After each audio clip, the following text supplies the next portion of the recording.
विराट कोहलीच्या वनडे मधील 14,000 धावा आता पूर्ण झाल्यात। कोहलीने सचिन तेंडुलकरला मागे टाकलंय।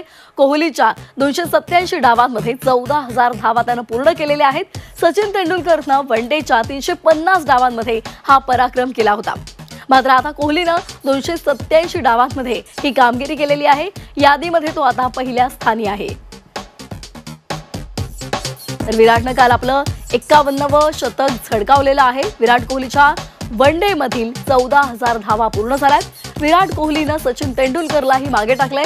कोहलीने 287 डावांमध्ये 14,000 धावा पूर्ण केलेल्या आहेत। सचिन तेंडुलकरने वनडेच्या 350 डावांमध्ये हा विक्रम केलेला होता आणि आता विराट कोहलीने सचिनला मागे टाकत 287 डावांमध्ये ही कामगिरी साध्य केली आहे।